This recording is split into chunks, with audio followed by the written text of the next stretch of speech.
Los llaman killer robots o robots asesinos. Al escuchar estas palabras pensamos en Terminator, en el futuro que nos está alcanzando, en Skynet, la red neurológica artificial que adquirió conciencia y envió a sus máquinas a exterminar a la humanidad, en la película de James Cameron de 1984. A los defensores de estas tecnologías les da risa. Para empezar, dicen, un robot no puede ser asesino porque para asesinar hace falta tener voluntad. Y los robots solo son instrumentos. La voluntad es la del ser humano que los controla. Y eso es igual con cualquier arma. Para hacer este podcast, quise conocer primero qué es lo que argumentan quienes se oponen a establecer acuerdos internacionales que les pongan límites a las armas letales autónomas o que las prohíban. En una entrevista para la BBC, Justin Bronk, investigador de tecnología militar para el Royal United Services Institute, insistió en que es falso el problema moral de una máquina que toma la decisión sobre la vida de una persona. The machine isn't going to be deciding who lives and who dies per se. It's going to be deployed like any other weapon system. So just like a missile, when launched in particular modes, have a high degree of capacity to detect, pick out and prioritize which target they go after based on pre-programmed rules. La máquina no va a decidir por sí misma quién vive o muere. Va a ser desplegada como cualquier otro sistema de armamento, justo como un misil que, cuando lo lanzan en cierto modo de operación, tiene una alta capacidad de detectar, escoger y priorizar qué objetivo atacar con base en reglas preprogramadas. But it's the human who's making the choice to fire it and what mode to fire it in. Pero es el ser humano el que toma la decisión de dispararlo y en qué modo de operación hacerlo. It's not that these things are just going to be given free rein somewhere to roam around and decide whether they want to kill somebody or not. No es que a estas cosas les vayan a dar rienda suelta para andar por ahí y decidir si quieren matar a alguien o no. No military in the world wants autonomous soldiers, let alone autonomous weapons. But what they do want is automatic capabilities to do a mission even when they're being denied the communications by hostile electronic warfare. Ningún ejército en el mundo quiere soldados autónomos, mucho menos armas autónomas. Lo que quieren son capacidades automáticas para cumplir una misión cuando ataques electrónicos hostiles interrumpen sus comunicaciones. Para este investigador, la distinción clave es entre un arma autónoma y una automática. La autónoma podría establecer objetivos propios. La automática tendría que seguir los objetivos que definió un ser humano. Y esto no solo sería correcto desde su punto de vista, sino que sería deseable porque you might expect to see greater safety with automation because machines don't make instinctive bad stress decisions. Con la automatización podrías esperar que hubiera la mayor seguridad porque las máquinas no toman malas decisiones por instinto y estrés. Así es que, dice Bronk, no solo no serían un peligro, los robots automáticos desarrollarían combates más precisos con menos bajas humanas.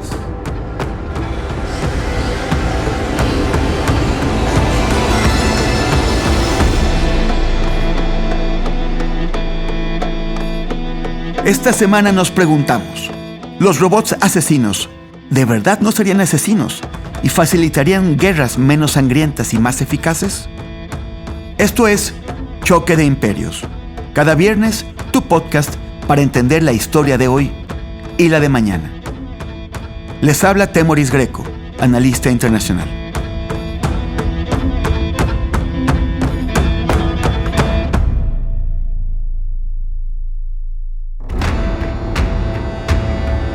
Choque de Imperios.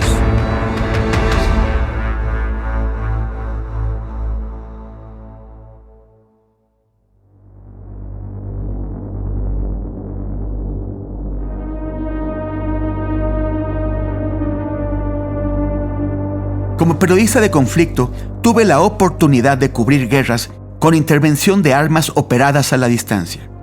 Esto fue especialmente intenso en Gaza, donde el sonido de los drones en el cielo nos acompañaba día y noche.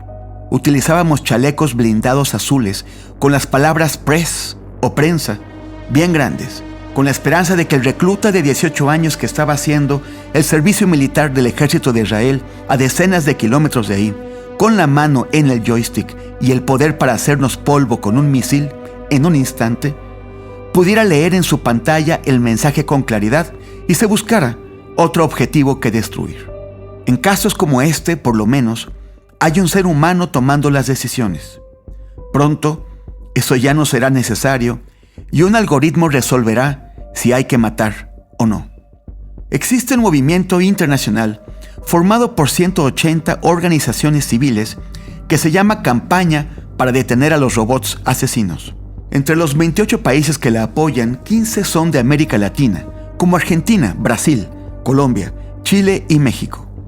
En diciembre de 2021, la campaña consiguió llevar el tema a debate en la llamada Convención sobre Ciertas Armas Convencionales, un foro de Naciones Unidas que se reúne cada 5 años.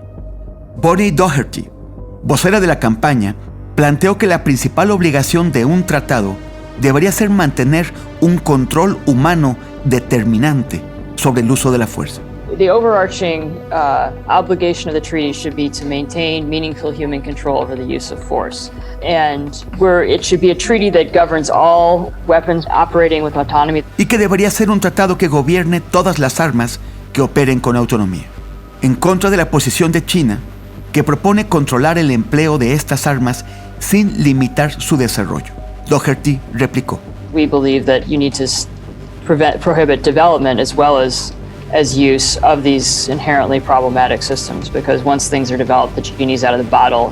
Creemos que se necesita prohibir tanto el desarrollo como el uso de estos sistemas inherentemente problemáticos, porque una vez que las cosas han sido desarrolladas, el genio escapó de la botella. Por su parte, el de Nueva Zelanda es uno de los gobiernos que pidió la eliminación de las armas letales autónomas, como expresó su ministro de Desarme. The prospect of thousands of mass-produced killer robots unleashed on the battlefield would be disastrous. La perspectiva de que liberen en el campo de batalla a miles de robots asesinos producidos en masa sería desastrosa.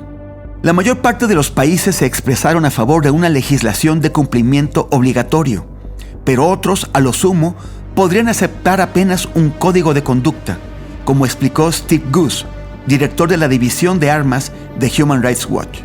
The problem with the code of conduct is that it presupposes that indeed you will pursue these weapons, they will come into being, and it'll be just a matter of how well you can regulate them. El problema con un código de conducta es que asume que de hecho vas a desarrollar estas armas, que van a existir, y que entonces el tema será simplemente cómo regularlas. An approach that will result in these weapons proliferating around the world and having the destabilizing effect that is all too easy to imagine. Este punto de vista va a conducir a que estas armas proliferen por todo el mundo y en que tengan un efecto desestabilizador fácil de imaginar. Por el momento, al menos, los opositores a prohibir las armas autónomas o a imponer cualquier tipo de controles van ganando la partida. Estados Unidos, Rusia, Israel, Japón, Gran Bretaña, India y Australia impidieron la toma de cualquier decisión con toda facilidad. Esa convención fue creada en 1983 supuestamente para regular distintos tipos de armas, pero con un candado que garantiza que no produzca resultados. Todos los acuerdos deben tener pleno consenso. Si una sola nación se opone, no se llega a nada. De esta forma, a lo largo de casi 40 años, han saboteado los esfuerzos para limitar distintos tipos de armamento, una y otra vez. Y lo volvieron a lograr hace unas semanas, en esa reunión en Ginebra.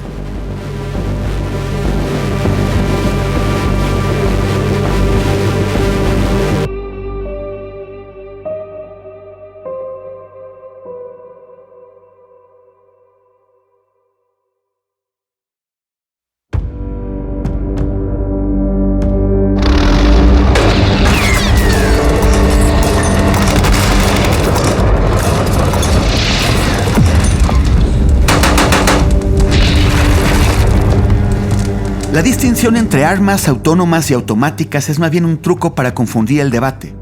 Que un arma pudiera establecer objetivos propios sería más grave. Sería, efectivamente, Skynet y Terminator. Pero con el estado actual de la tecnología, lo que se advierte es otra cosa. Que aún con objetivos previamente definidos por seres humanos, la decisión de disparar o no sea tomada sin la intervención determinante de una persona. Y lo peor es que esto ya está sucediendo. En marzo de 2021, en la guerra en Libia, la facción que apoya a Turquía utilizó un dron volador de ataque de un tipo que se llama vagabundo o merodeador, el Kargu-2, fabricado por una empresa turca. En esta ocasión, solo se logró documentar su uso, no que haya disparado. Pero muy poco tiempo después, en octubre, armas como estas cambiaron el rumbo de un largo conflicto.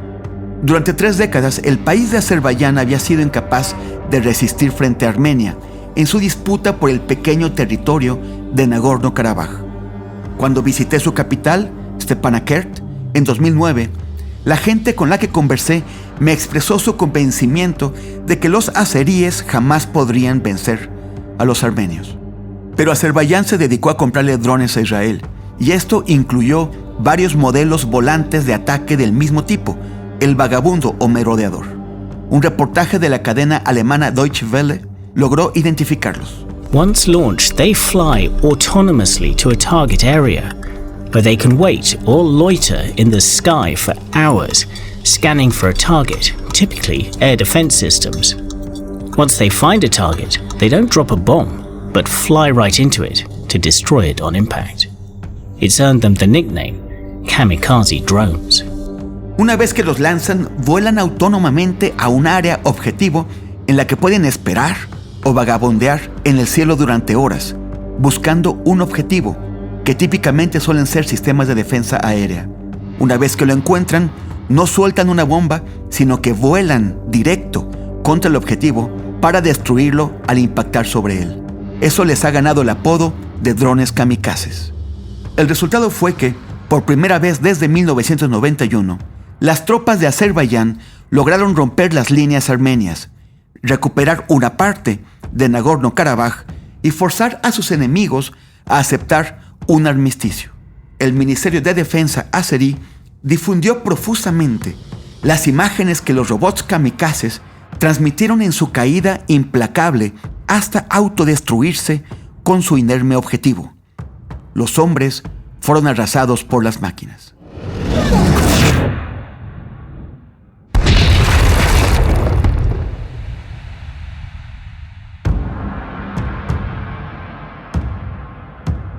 Según los defensores de este armamento, las decisiones son tomadas en última instancia por seres humanos.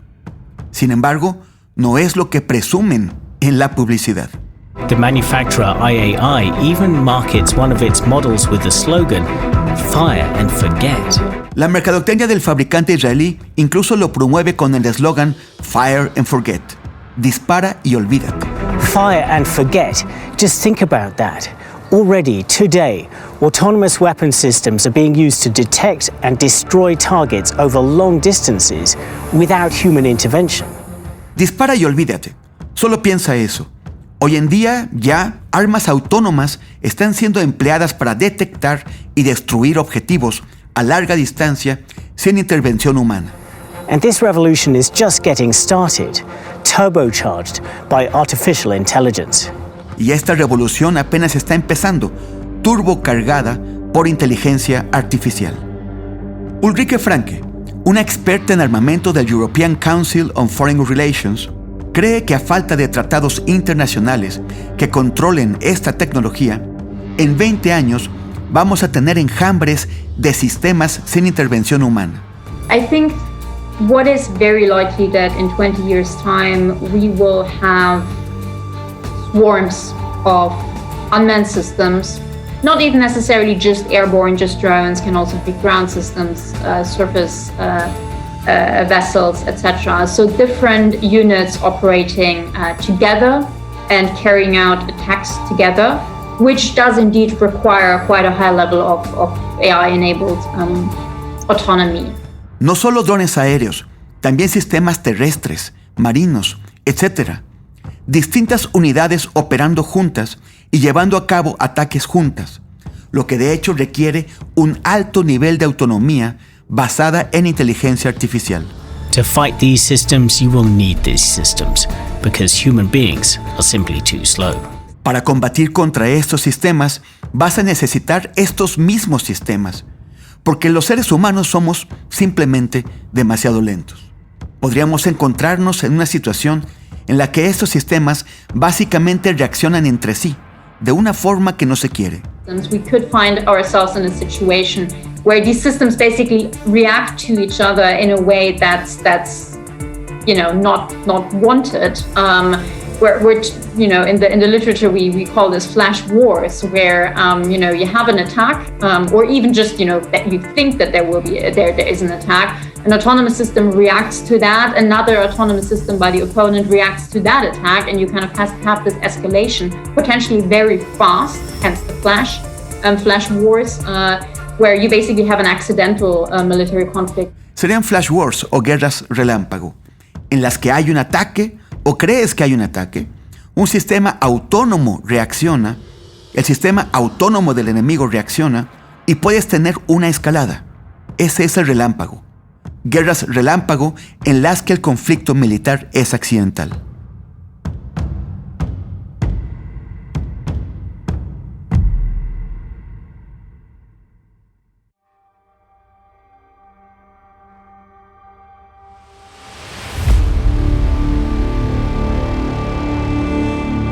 Pero, ¿qué hay de los argumentos de los defensores de estos armamentos? Al principio del podcast, cité al investigador Justin Brunk, que dice que no serán estas máquinas las que decidan a quién matar, sino el ser humano que las controlan. Que no es que les vayan a dar rienda suelta para andar por ahí, y que ningún ejército del mundo quiere armas autónomas. Pero como la empresa Industrias Aeroespaciales Israelíes promete, uno de los atractivos de estas armas es precisamente que uno puede disparar y olvidarse. La máquina se va a encargar de hacer el trabajo, aun si se pierde la comunicación con ella. Estarán merodeando o vagabundeando entre las nubes hasta localizar el objetivo y destruirlo. La directora de la Organización Científicos contra las Armas Inhumanas, Emilia Jaworski, le dijo a la BBC que las decisiones sobre el uso de la fuerza letal son siempre decisiones que dependen del contacto y que eso no es algo que uno pueda preanticipar en un programa de computadora. These types of decisions, the decisions to use lethal force, are always context-dependent decisions. And that is something that you can't really pre-foresee in a computer program in a system of sort of crude rule-based decision-making, right? You could probably do a decent job of it in some regards, but you're never going to be able to account for the diversity of situations that are out there. Tal vez puedas hacer un buen trabajo en parte de esta programación, pero nunca vas a poder considerar toda la diversidad de situaciones que se dan allá afuera. Justin Brunk dijo además que esas armas serían más seguras porque las máquinas no se cansan, no se estresan ni se enojan. No actúan impulsivamente como las personas. Emilia Jaworski contestó que hay muchos casos en los que la inteligencia artificial puede tomar decisiones más precisas para ayudar a los seres humanos a obtener información de lo que pasa sobre el terreno. There are a lot of use cases of AI that can make decisions more precise, right? To help humans gain information about what's happening on the ground. It's not saying that AI cannot be a part of weapon systems. It's saying that the human being must always be working with that AI to make ultimate decisions. No estamos diciendo que la inteligencia artificial no pueda ser parte de los sistemas de armamentos, sino que el ser humano debe siempre estar trabajando con la inteligencia artificial para tomar las decisiones finales. Además del riesgo de que esta tecnología caiga en malas manos. La capacidad de construir armas nucleares, por ejemplo, es muy difícil de adquirir, y eso la ha mantenido, al menos hasta ahora, solo en manos de gobiernos de países grandes. En cambio, Jaworski señaló que las propiedades inherentes de esta tecnología son que se vuelva ubicua y muy barata. The inherent properties of it are to scale and to become ubiquitous and to become cheap. And this type of weapon will follow that trajectory. And we're already seeing it with the types of companies that are getting into the game of trying to produce these types of weapons, which look a lot more like tech startups than major military producers. Ese tipo de arma va a seguir esa trayectoria, volverse ubicua y muy barata. Y ya la estamos viendo con ciertas compañías que se están metiendo al juego de producirlas Y más que fabricantes militares, estamos hablando de proyectos de nuevos emprendedores. En su pregunta, el entrevistador de la BBC le había planteado que quienes usen estas armas pueden no ser Estados Unidos o Canadá, sino otras naciones, organizaciones privadas o grupos terroristas. Implícitamente, asumen que los ejércitos de Washington y Ottawa harían un uso más responsable y que el peligro proviene de otras entidades. Como si no hubiéramos visto la forma en que la población civil de Irak, Afganistán, Pakistán y otros países, o los palestinos, en el caso de gran productor de drones que es Israel, han sufrido un uso extenso e irresponsable de los vehículos aéreos no tripulados.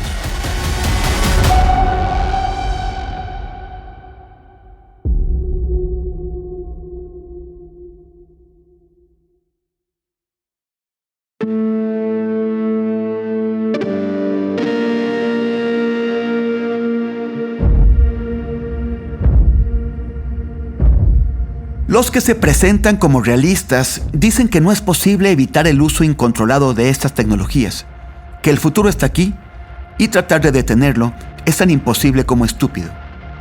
El fracaso, en diciembre pasado, en el intento de que la Convención sobre ciertas armas convencionales adoptara algún acuerdo, confirmaría esta postura. Pero en realidad nadie esperaba que la Convención produjera algún tipo de resultado concreto. Como vimos, fue diseñada para que no los haya. Solo fue un escarceo, porque en el pasado, para controlar otros tipos de armamento, lo único que permitió avanzar fue negarse a seguir en ese teatro y generar otros espacios de negociación. Por eso, la vocera de la campaña contra los robots asesinos afirma que los gobiernos deberían salirse de la Convención sobre ciertas armas convencionales y examinar otras opciones.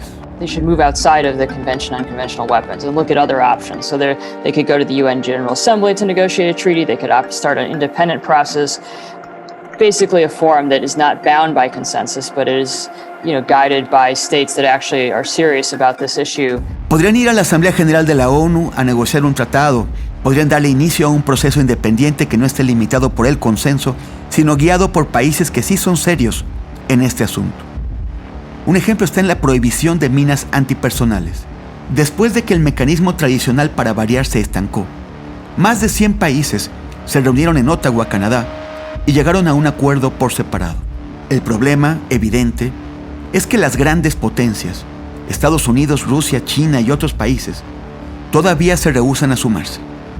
Es cierto que están sometidas a cierto grado de presión por parte de la opinión pública, pero siguen produciendo en masa y utilizando esas minas. El camino parece muy largo y plagado de grandes obstáculos, no hay duda. Sobre todo porque estas tecnologías llegan a más y más manos cada año, pero es necesario recorrerlo. De otra forma, tendremos que aceptar que el mundo se llene de objetos capaces de matar a alguien con base en un algoritmo. Objetos que vuelan, que van por debajo del agua, que taladran por debajo de nuestros pies, que son grandes y veloces y provocan enormes explosiones, o que son miniatura y llevan una carga letal de veneno bajo lo que semeja el caparazón de una Catarina.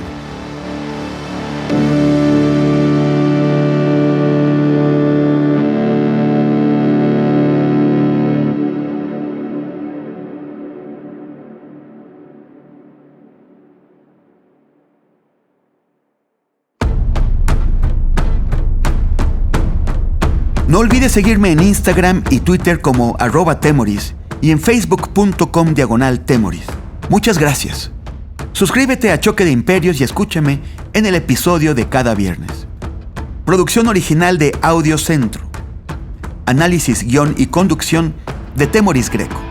Montaje y musicalización de Juan Bernardo Cantú. Producción ejecutiva de Javier Martret y Luisa Cantú.